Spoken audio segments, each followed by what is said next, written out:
All right, guys, welcome to the review episode of the Left Side View with me, Rahul, and Amitabh. So, Amitabh, how's it going? Hi, Rahul. Everything's well. I hope everything's well at your end too. Hello, guys. So this is the weekend review show. We had matches in the English Premier League, and we had some fantastic matches, to be honest. And so let's just start off with the first match of the weekend, the early kickoff on Saturday. Arsenal against Manchester City. No, this was one of the best performances by Arsenal in a long time. And there were some controversial decisions. They were unlucky, but they also missed some sitters. I mean, they could have taken at least a three-goal lead in the first half itself. City were lucky in some respects, but they scored the goal. They scored the winner in the 93rd minute, and that is what champions do. Now they have, I guess, a 10-point lead at the top of the table, and just one of those things. Yes, Arsenal played well, but especially with the red card, Gabriel's red card, right? Yes. So yeah, and especially the second one. I mean, when you know that you are on a yellow, the kind of foul. It was a fantastic first touch by Jesus, and he just left Gabriel, hung him out to dry. And um, so, in spite of a valiant effort, perhaps their best effort of the season, Arsenal lost at home. Rahul? Well, yes. Again, so many talking points. When we talk about this game, one uh, was that a penalty or not? The one that was not given in the case of Martin Odegaard. You would probably see that being given, I guess, 7 or 8 out of 10 times. It was not given, and then it didn't really look that it would make a lot of difference because uh, that didn't stop Arsenal from taking the lead. Bukayo Saka with a fantastic goal. So maybe it didn't seem like it would make a difference. But then, like champions do, like Manchester City keep doing under Pep Guardiola, which is what they did which is what they did in second half. They came back with a purpose. Uh, and again, let me just mention that Mikel Arteta, who has tested positive, was not in the dugout for this game. So in the second half, all of a sudden, I guess City came with a purpose and they scored an equalizer. And as soon as it did that, I think, like Amitabh mentioned, Gabriel was sent off uh, for a foul on Brazilian compatriot Gabriel Jesus. And even then, it looked like Arsenal will hang on for a point, but that was not to be. I guess uh, the purpose of playing against 10 men, the, the the way that City played this game, and they knew that now uh, they can actually take all 3 points, which is what happened. They were relentless. They just didn't stop, and that's what happened. Their defensive midfielder Rodri scored the winner in the 93rd minute. Even Pep Guardiola mentioned in the post-match conference that Arsenal were the better side. But then again, I mean, obviously, this is a better performance, a much better performance from Arsenal uh, than the previous performances against City. I think this was the first goal uh, in a long time against City. So yes, I think, but they're 10 points ahead of Chelsea, 11 ahead of Liverpool, who have a game in hand. So if they win their game in hand, it could be 8 points. But still, I think it's still a you just don't think that City would drop points. I mean, City still have to play Chelsea at the Etihad. They still have to play Liverpool at the Etihad. So all and yeah. So let's just move on from this game, I guess. Yeah, so before we move on, Rahul, let's talk about the penalty decisions, the one that Arsenal did not get and the one that City got. Personally, I thought Ederson did foul Odegaard. He did kick the ball, but he went through Odegaard's legs. And what is frightening, I must say, is the lack of consistency that the VAR decisions have had over the course of this season. The whole idea of bringing technology into play was that it becomes a level playing field for all the teams. But somehow, what we have seen is again the top teams are being given the advantage. They are getting more decisions in their favor, more controversial decisions in their favor, Uh, and So, sorry to interrupt.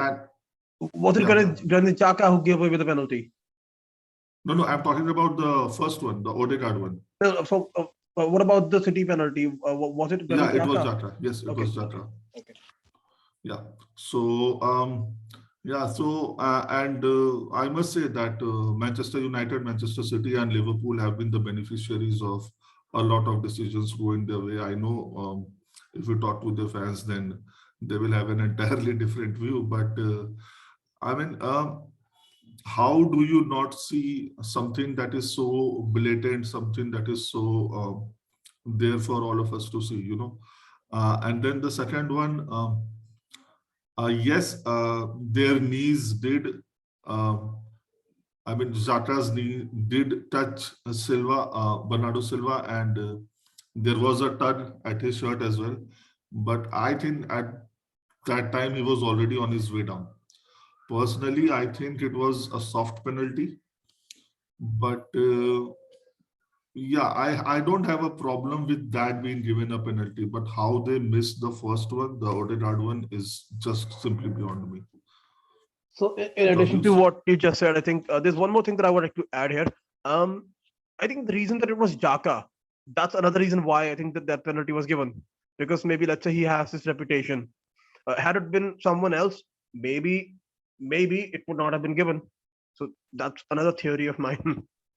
But And you know, just sorry, one more thing. Manchester City do have this ability, I must say, this quality of ganging upon the referee and trying to get decisions in their favor. And again, I know this is part of the sport, and it is, I mean, at the end of the day, it is the verdict of the referee where he draws the line. We can't really say that much. But yeah, it was one of those things. Again, not really complaining about the second one. It was soft, but then that is also like drawing a tactical foul, like anywhere else on the pitch. So Bernardo Silva did what he thought was best for his team, and that is absolutely okay. But again, Edison went through Odegaard's foot, and yes, there was a change of direction of the ball. But how do you miss that? How difficult is for you to see that? And yeah, again, then the stupid red card. I mean, Gabriel just let his team down, his teammates down. Because up until that match, up until that point, even after that, but then after that, Manchester City controlled the game in a much better manner. Arsenal never had a lot of possession. It was 70-30 in favor of City. But what they were doing with their possession, the kind of chances they were creating, Martinelli and this Odegaard and these the front people guys, they were really on game, and like they were up for the match, and they were dominating City. But then again, at the end of the day, the champions won, and the not maybe the performance, but the kind of results that determine who ultimately wins the league. yes, Anything else you'd like to say about the? no, I think we've talked enough about this game. I guess, yeah, it's a better performance from Arsenal than the previous performances. But yes, eventually, uh, you can probably say that it was Gabriel because of his red card. It probably changed the outcome of the match. Yeah, moving on to the next game, Watford against Tottenham. Now again, another goal in late in injury time. This time by Davinson Sanchez. It was a free kick. I think it was taken by Reguilon, and yeah, one of those matches that it had that sense of attrition. Both teams were trying to cancel each other out, and both teams had their chances till the end. But again, one of those things that Conte instills in his team, to keep fighting till the end, and it's all about the results, and yeah, right now the points table, per the points table, I think Spurs are 9 points behind us with 3 matches in hand. So yeah, I think they are one of the contenders for the top 4 right now. Nothing much in terms of quality in this match, but yes, there was a lot of resolve and one of those hard-fought contests in the weekend. Your views, Rahul? You're on mute. I remember in 2016 when Conte joined Chelsea. I think it was his second game, and it was against Watford at their home stadium. And even in that game, I remember I think Diego Costa scored a late winner from Fabregas's pass.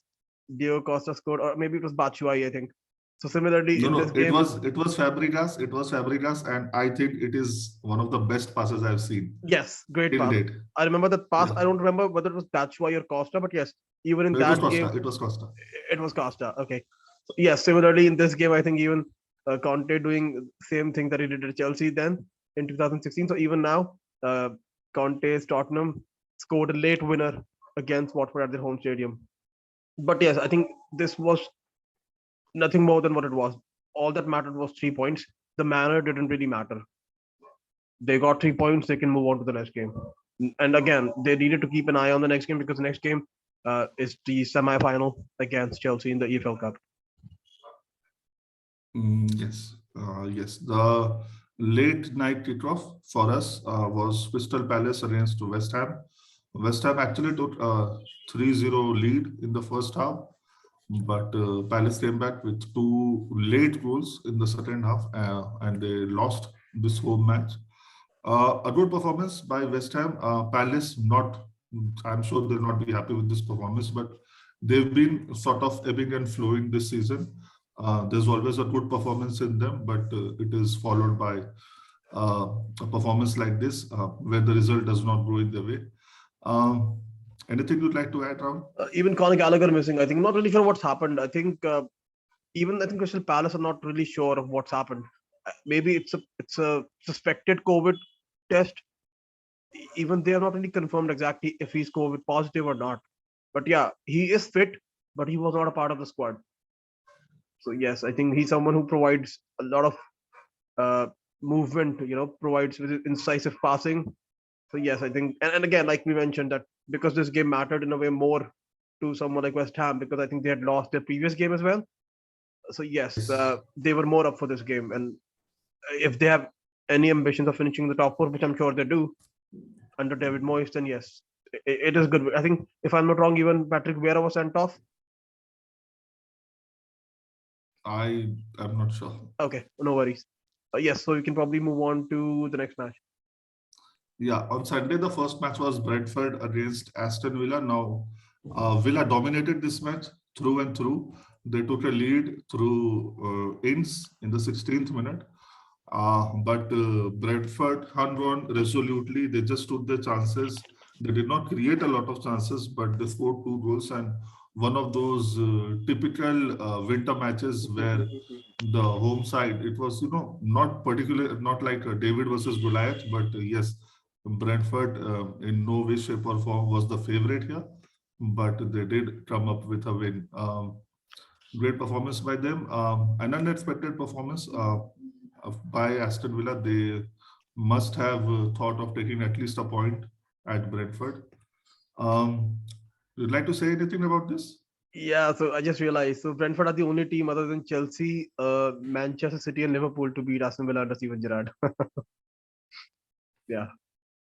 Yeah, I think that list will keep on growing with time to come. Yes, hopefully. Yeah, the next match, Everton against Brighton. Brighton fresh off their draw against us. Now they were able to beat Everton 3-2. Again, they took a two-goal lead. Then it was 2-1, then 3-1, then 3-2. But I think Rafa Benitez, he looks doomed in his position at Everton. I don't know how long he'll carry. Mm. Now the talks have started about him as well, and the kind of philosophy, the kind of tactics that he employs with respect to the game. Because I remember after Moyes, Everton were very keen on trying to adopt a more expensive style of play, and that is why they went for Koeman and Ancelotti and um, the guy from Wigan. Leighton Baines. No, no, the coach. Maybe okay. Check it. So Roberto Martinez, Roberto Martinez, yes, Belgium Roberto coach. Martinez. Yeah, so they wanted to adopt this more free-flowing style of football, but with uh, Rafa at the helm, we all know how he likes to approach games, and especially with the results not going their way, his prior association with Liverpool, all those sort of things come back. And let's see how long he hands on to his job. I was seeing the table. Everton are in the bottom half, actually. Yes, the 15th right now. But for some Yeah, reason, I do have a feeling that they'll be all right.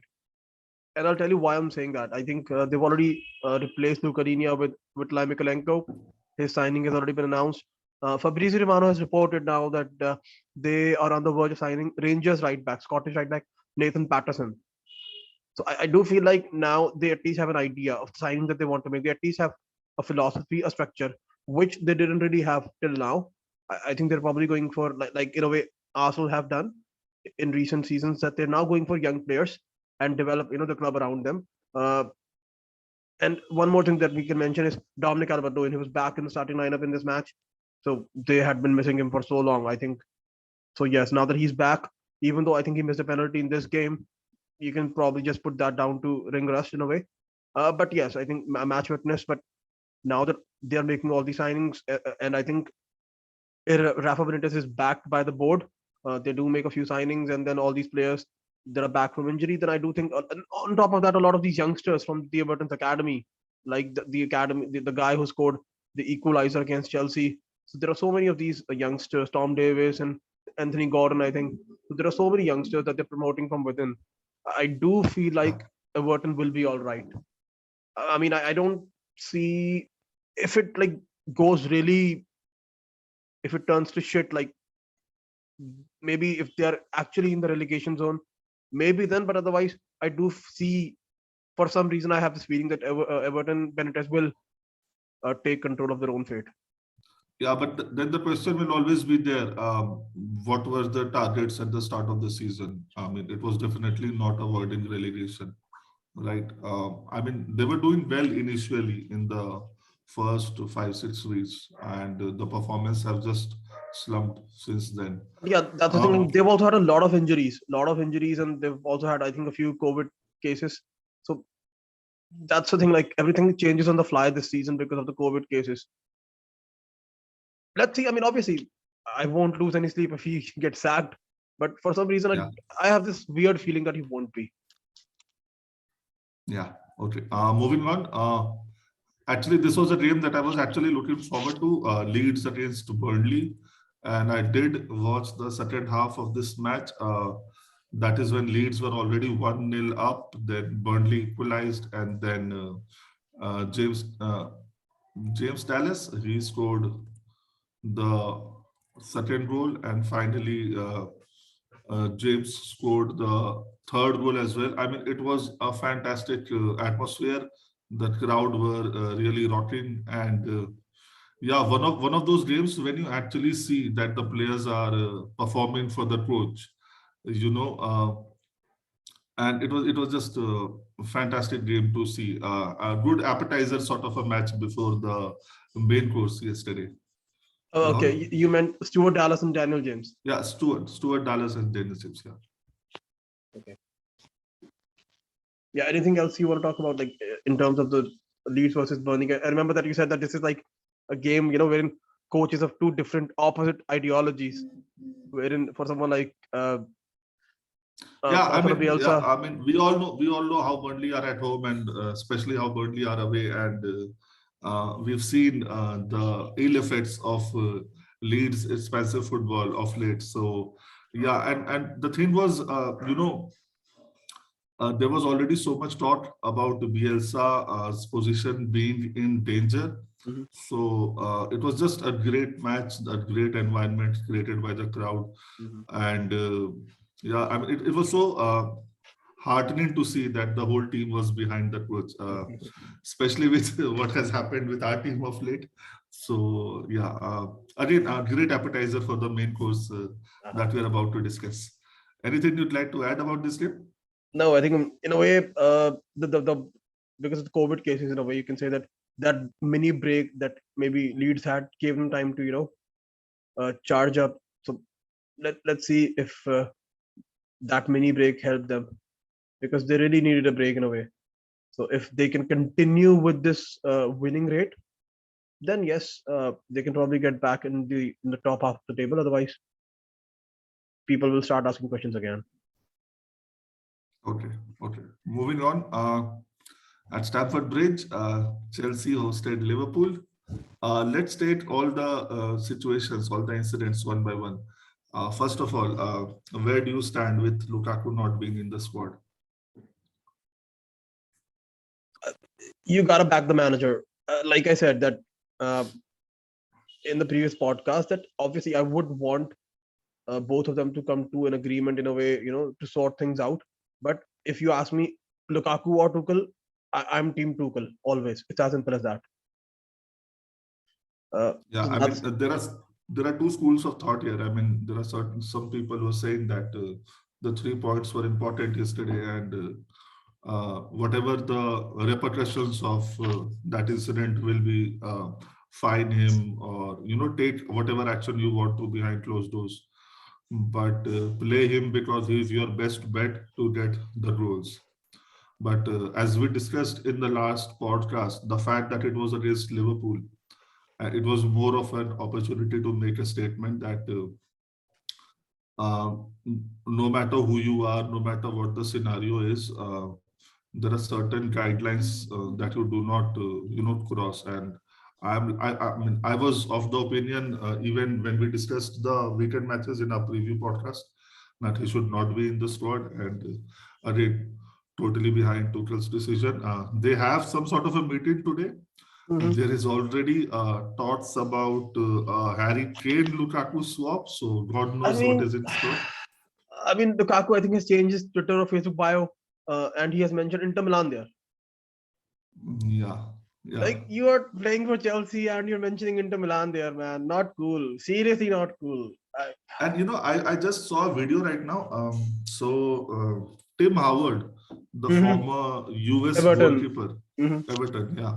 So what he said was he was texting Yeah. Lukaku, and he just asked him what is the situation like, and Lukaku responded that can't really share much, but there's a lot of heat right now. The situation is really hot. And yeah, and for some strange reason, he decided to, divulge it to the media. So, not a great friend, Tim Howard, I must say. Will not, Snitch. yeah, ever believe him with my secrets, as definitely. Okay, coming back to the match, within the first 15 seconds, Sadio Mane, should he have stayed on the pitch, Rahul? No. Simple as that. No. The only reason that he stayed on the pitch was because it was in the first 6 seconds of the match. Had it been in the 60th minute, he would have been sent off. And again, I mean, frankly speaking, I am okay with the yellow card. Okay. But again, the way everything was handled, I don't know if there was a VAR review or not. Again, the referee in question is Anthony Taylor, who we have had a bad history with since ages. So And it's not just that, again, actually. I'll tell you yeah, one more thing, maybe. Sorry to interrupt, but what happened was that if you remember, when Liverpool played against Tottenham, the referee at that point in time was Paul Tierney. So this guy, Paul Tierney, was actually uh, the referee who was in charge of VAR in this match.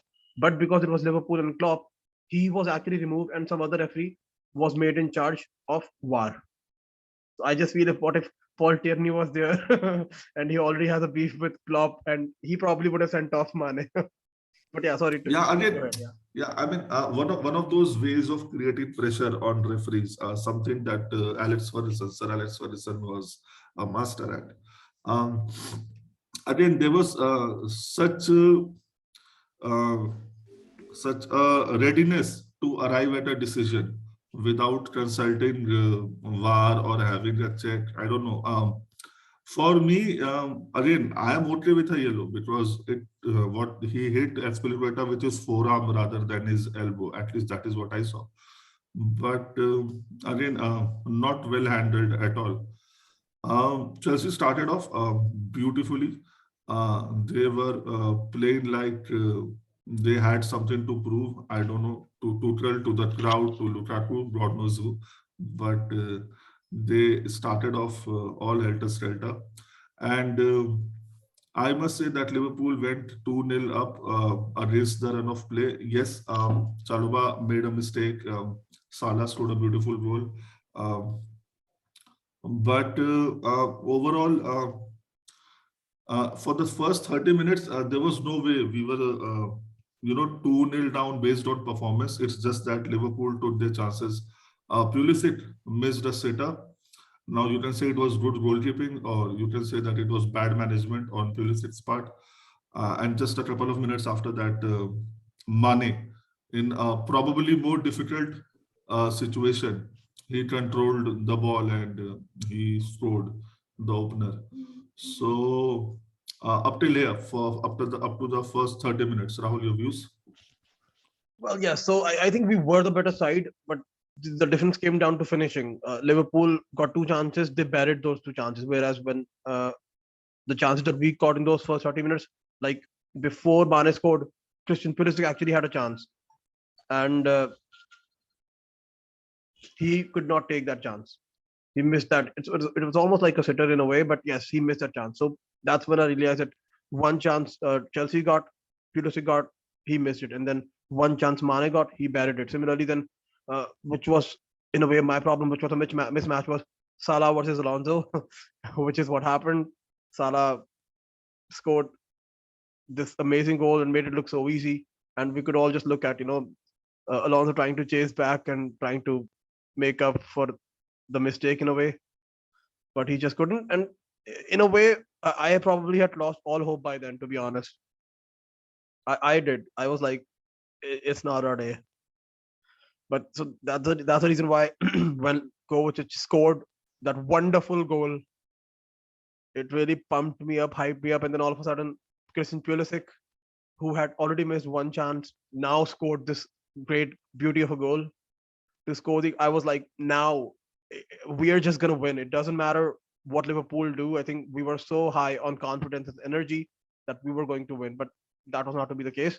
Um, but yes, I think a few players still injured. I think even Christensen, who went off against Brighton, was not a part of the squad in this match. Even Chalobah, who he aggravated his hamstring injury, so again had to be substituted. Aspilicueta moved to right centre back, and Pulisic then moved to a wing back role. Jorginho came on for him. Um, Other than that, I read that Tuchel didn't just make this decision of dropping Lukaku on his own. He consulted a lot of the senior players. The four names that I read: Cesar Azpilicueta, Antonio Rudiger, N'Golo Kante, and Jorginho. These are the four players that he consulted with before he arrived at the decision of dropping Lukaku completely from the squad. So let's see, basis the meeting that happens between the two of these two today, whether he's a part of the match against Tottenham, against Conte, the man who nurtured him for 2 seasons, the man he so wants to play for again in a way. Uh, yeah. What about anything that you would like Yeah. to add? Yeah, so just one thing. Of course, that was a beautiful goal by Kovacic, and one of the goals of the season contender already. The funny thing was when they were, checking the offside, or whether Rudiger was impending this goalkeeper's Yeah, man. eyesight. I mean, seriously, I saw that clip. Tuchel saying, "Let's go home," Let's go home. and that is exactly what I felt, even though I was at my home. And especially with this VAR, I have never been a very sentimental viewer of any football match. I mean, when Chelsea scores, I am okay. I am not hyper and all. But especially with this VAR now, you never know. Even if you want to be, in a celebratory mood and all that, you just have to like, no, pause. Let's wait for 10, 15 seconds and see whether something comes up or not. So yeah, overall, I think the fact that we were 2-0 down when we were playing well, and then we managed to come back from there with Lukaku not in our team. I just hope that this will be a turning point for us in the season. I'm not saying championship. I'm not saying we'll catch or even beat City, but we just have a run of good results now in all competitions. and let's hope our players are fit, because that has been a curse for us. And yeah, it was just a great advertisement for football. I really enjoyed, even though did not enjoy the result as much, but happy to see Chelsea play so well after such a long time. Uh, Yeah, agreed. okay, moving on to La Liga. Uh, so our predictions here went for a toss actually. Let's start off with Getafe defeating Real Madrid. Again, I think that there is a recurrent theme now. Whenever Madrid loses, all the blame is apportioned to Eden Hazard. I don't know. Yes, I saw the highlights and did not really get to a fair idea of how the game went. But somehow blaming Hazard for every time Madrid loses seems to be, one of those media games that the media does play in order to help a particular club, and definitely Madrid has a lot of pull in the media. Rahul, your views on this game? Well, yes, I was just reading something. Start. So Getafe's manager is Quique Sanchez Flores, a well-traveled manager. I think he also managed a couple of teams in England as well. Uh, and before he joined them, I think they were in the relegation battle. But now he has taken them. I think they were only on 3 points when he joined them, and now he has taken them above the relegation zone. So that's the work that he has done. He actually, it's actually like that with him. Wherever he goes, that with him initially when he joins, there is a manager bounce, and once the manager bounce, dwindles down, that's when things start going downhill. But yes, I think right now, because Getafe is still going through that manager's bounce, so that's the reason why they were able to, let's say, conjure up this performance. And because of the winter break, I think all the players were fit, so it didn't seem like having a bigger squad didn't really make much of a difference, because both sets of players were in a way fresh. So that's another reason why. But yes, I'm just taking a look at the table, and Real Madrid are on 44 points. They've played 20 games, and Sevilla, who play Cadiz tonight, later tonight, they are on 38 points with 2 games in hand. So if they win both of their games, then they will be on 44 points. So they will only be 2 points behind Real Madrid. So there seemed to be a time when we thought that Real Madrid would, run away with the title, but that's seriously not the case anymore.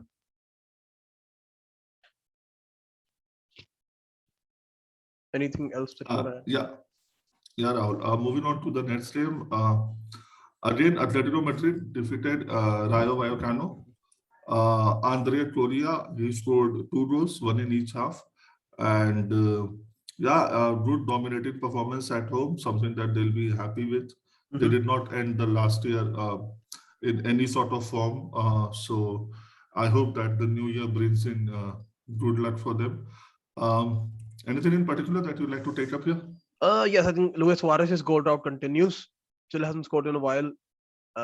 Angel Correa, I think, again scoring goals, providing uh, the finishing article to the team that was lacking the finished product for a while now. I think they lost 3 games in a row before the winter break.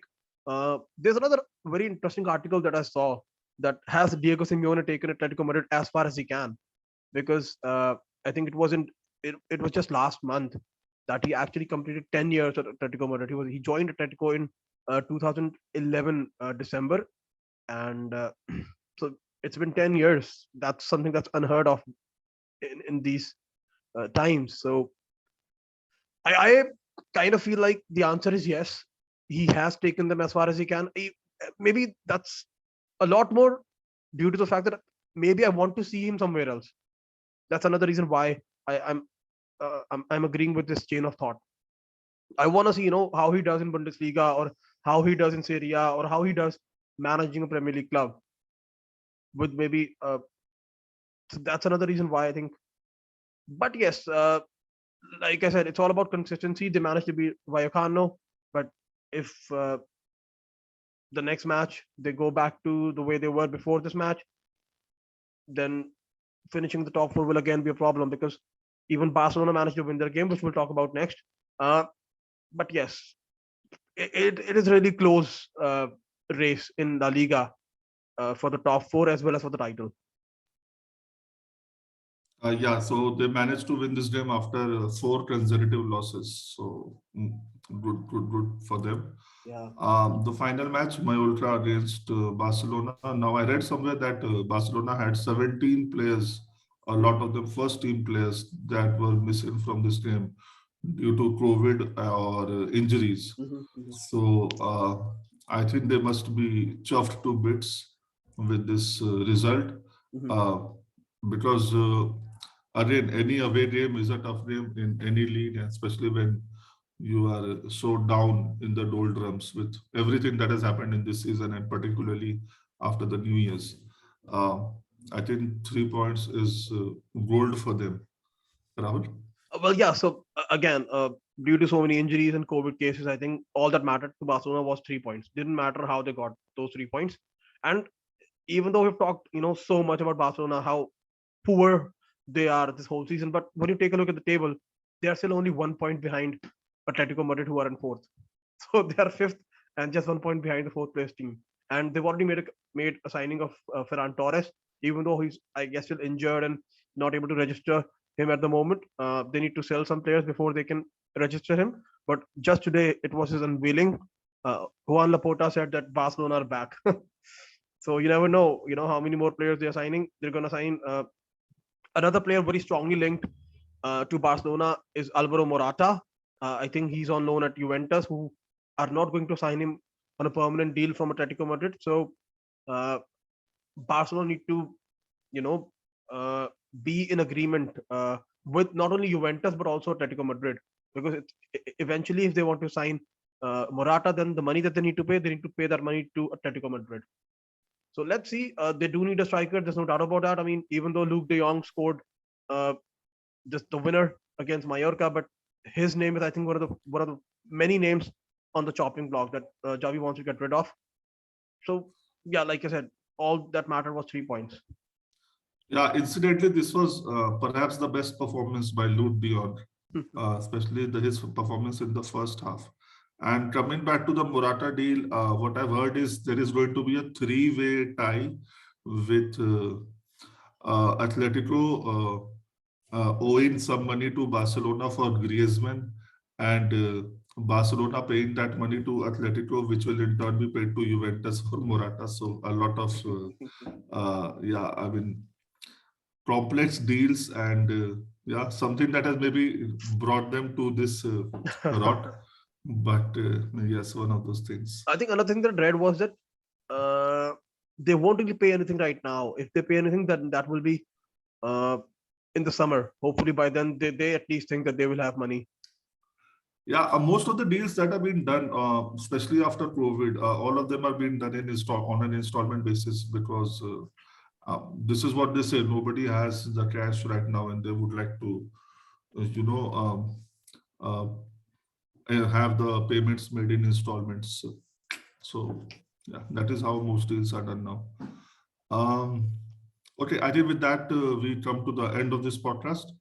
We'll be back with our EFL and Italian Serie A midweek matches preview maybe tomorrow. And yeah, that's all for us from us. Thank you so much, guys. Bye bye. Right, guys. Thank you.